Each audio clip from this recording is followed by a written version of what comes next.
So next on level 2 we have the plaits. I thought it was interesting to have because this is another variation to the plain shells and the upward and the downward cross shells that we did, and we are just going to use both the angles, which is two sides of 45.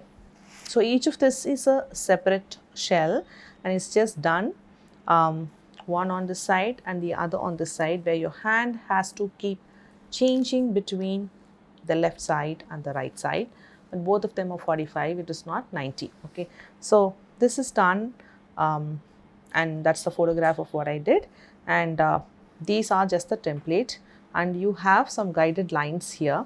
So I'm just going to make it along with a template here, and then one within the guideline you will be doing, and then you just have a straight line here. So you just keep that as the middle of this plate, and then you will finish without any guideline. So that will be the last one. So you will do 1, 2, 3, 4, and then the fifth one without the guideline. Okay, so let me just start. So the first one is a plain simple shell that will start from the line there and then come all the way till here. And when I'm going to do for the other one, my hand will turn, shift, and then I will pipe from the other side and come all the way till here. And I will keep swapping the direction for the left side and the right side, and it just needs to go down.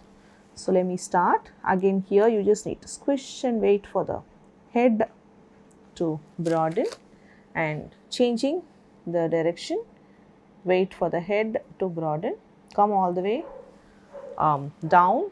You're just going to go over the tail of the one that you just piped. Do it again, broad head, taper tail. Again on this side, broad head, just go over the tail of the left side shell, broad head.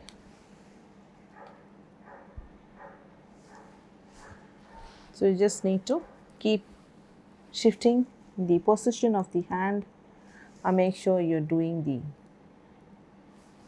plain shell with broad head and a tapered tail.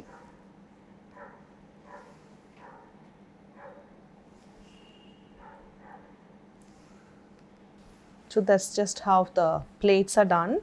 I'm just going to do one without the guideline. So you just start with, stick within the outline, make sure the head is broad,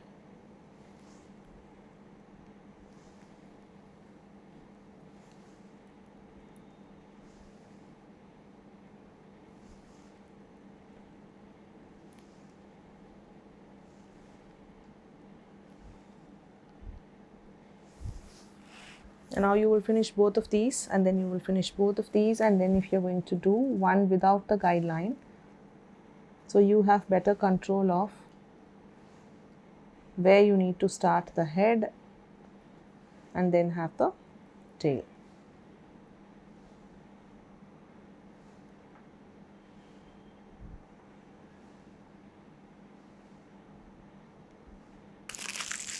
So what you will do, make this and take approval, and then once that is done, you will finish all the 5 and then take approval of all the 5, and with that you would have done the plaits piping practice, and see you on the next one.